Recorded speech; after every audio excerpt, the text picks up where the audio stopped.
Weeks, like here in week 13, are exactly the reason that we tell people that your leagues are not won and lost when you do your draft. They're won and lost based on how you navigate your team and set it up for success throughout the season. And one of those things is creating depth at the running back position. With 6 teams on a bye and some running backs injured as well, people are scrambling for running back depth right now.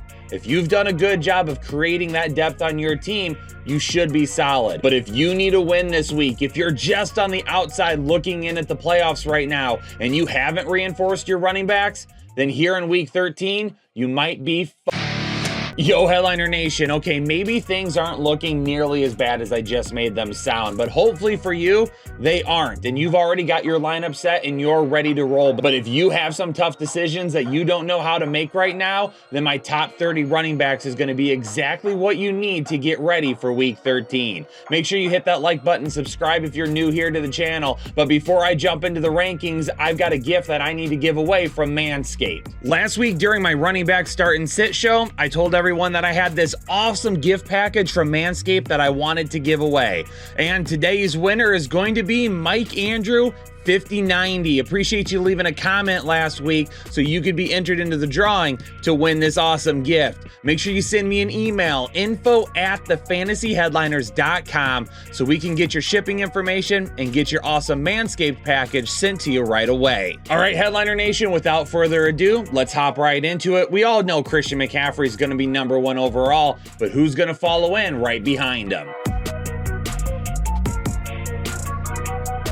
Man, Christian McCaffrey has a tough matchup this week. The #3 run ranked defense from Philadelphia, allowing the fewest fantasy points per game to running backs right now, may give Christian McCaffrey a tough time on the ground. But we know CMC can still make things work through the air, and I do think touchdowns will be aplenty for him this week. Philadelphia's defense gives up tons of big plays through the air. As long as San Francisco can get into the red zone, Christian McCaffrey is still going to have all the touchdown upside that we need to finish #1 overall. Travis Etienne going up against a Cincinnati defense on Monday Night Football that right now is allowing the 3rd most rushing yards in the NFL. Travis Etienne has not looked great over the last couple of weeks, a little bit of rest, some inefficiency issues, but hey, that's all right. This is the matchup for him to get back on track, to go near 100 yards or more and find the end zone. For as good as the Jets are through the air stopping offenses, they don't really do a great job on the ground, allowing the 2nd most rushing yards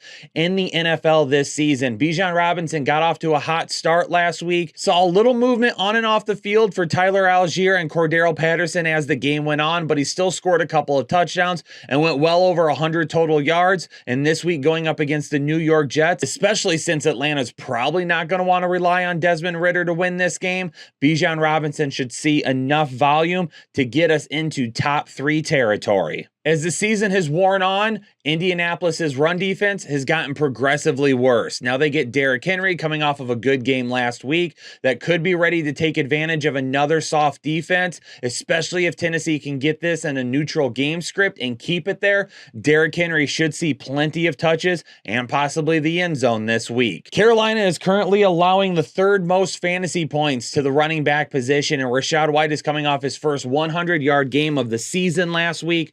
Definitely going to see him on the ground, probably see him through the air a little bit, and unlike last week, hopefully find him in the end zone. Tony Pollard on Thursday Night Football going up against Seattle, coming off a couple of good weeks, back-to-back top 12 performances, exactly what we need from Tony Pollard the rest of the season. Seattle's rush defense can be a little up and down at times, and right now, hopefully, they're down for fantasy owners because we're going to need Tony Pollard here at the end of the season. Even though I don't see a huge day that would put him into the top 5, I do think he can find the end zone at least once and then maybe have a little bit of work through the air as well. Raheem Mostert is currently listed as questionable and did miss practice on Wednesday, but at this time of the season, 32-year-old running backs are getting a little bit of extra rest, and that's absolutely okay.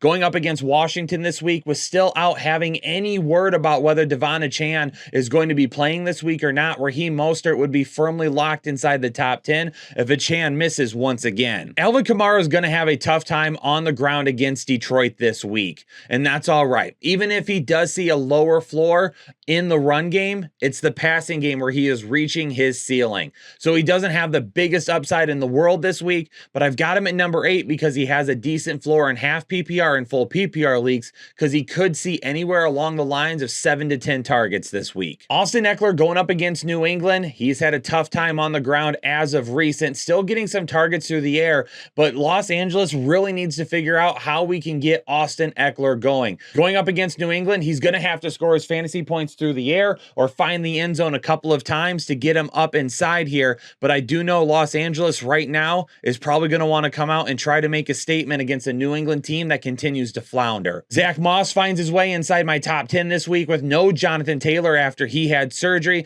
Going up against Tennessee, Tennessee's been up and down on the defensive side of the ball when it comes to stopping the run, and we've seen what Zach Moss can do with a plethora of touches. He probably gets those touches once again and finishes inside the top 10. As long as Kansas City isn't playing from behind, Isaiah Pacheco should see more than enough volume this week to land him inside the top 12 and potentially find the end zone against Green Bay's lackluster run defense. Rhamondre Stevenson is looking great the last few weeks, and a few weeks ago, New England made a big change on the offensive line, and since then, Stevenson has really picked up the pace.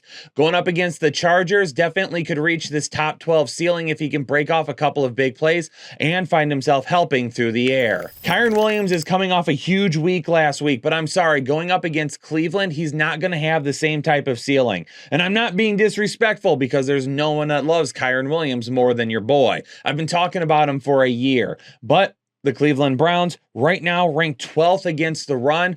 Definitely could see a good day for Kyren Williams, but I don't know if his upside reaches what some of these other running backs in front of him will. He's going to have to get a lot of work in the passing game for that to happen. And of course, it could, but it really depends on the health of Puka Nacua and Cooper Kupp as well. Jaylen Warren and Najee Harris at number 14 and 15 going up against Arizona. A great matchup for them. I would love to put them both inside the top 12, but it's really hard to tell who's going to be the guy in any given week. Last week, it was Najee Harris. Jaylen Warren has been breaking off some huge runs as of late, though. Jaylen Warren might see a little bit more upside, but Najee Harris could end up being the safer bet. But if you own both of them, you can play them both together. Another pair of teammates, David Montgomery and Jahmyr Gibbs, back-to-back at 16 and 17. Jahmyr Gibbs is really going to have to make his week through the air. New Orleans on the ground can be good. David Montgomery will see more than enough volume, which to me gives him the safer floor this week, but Jahmyr Gibbs does have more upside for me still. The reason I'm going with David Montgomery, though, is because total touch-wise, he definitely could end up seeing the most touches between the two if Detroit can play in neutral or positive game script. And given the issues that they have had with Jared Goff turning over the ball as of recent, it would not surprise me if they try to pound the ball with David Montgomery and then spell him with Jahmyr Gibbs. At number 18, James Conner revenge game going up against his former team Pittsburgh. Conner has looked good when he gets the touches, but the problem is Arizona is never playing in a neutral game script or positive game script to give him the touches that he needs. But going up against his former team this week, I would not be surprised if Arizona makes a concentrated effort to get James Conner as many touches as possible. Devin Singletary at number 19. Denver's run defense, even though they have improved greatly on the passing side, have still been giving up a lot of yards to running backs. Not nearly the same upside that running backs saw to begin the season, but still enough upside to find himself inside the top 20. Not a high ceiling, but a decent floor. At number 20, Breece Hall going up against Atlanta's run defense that has been really good this year. We know Breece Hall can break some big plays from time to time, but unfortunately, he has not been able to do that as of recent. If he can break a couple of big plays this week, maybe he goes as high as like 15, but he would have to score as well for that to happen. DeAndre Swift at number 21. We've seen his ceiling come crashing down in recent weeks, and going up against San Francisco this week is not going to get any easier. Should still see a bulk of the touches in the backfield, but I'm not nearly as optimistic as I have been in recent weeks that he reaches top 15 potential. Jerome Ford at number 22. Not a bad matchup against the LA Rams. Definitely getting a ton of touches, but he's had easier matchups over the last few weeks and done a whole lot less. Jerome Ford is a super risky start that for me, if you put him in as your RB2 or flex option, you're okay. But if you're trying to play him as your RB1, that could be tough. Javonte Williams is getting a ton of touches here at number 23, but he hasn't done a whole lot with those touches as of yet. And Houston's run defense has been fantastic over the last 4 weeks. Javonte Williams may have the floor with a decent amount of touches, but I don't know where the ceiling is going to go. Surprisingly enough, Miami's run defense has been really good this year, allowing the 6th fewest rushing yards and allowing the 7th fewest fantasy points to the running back position.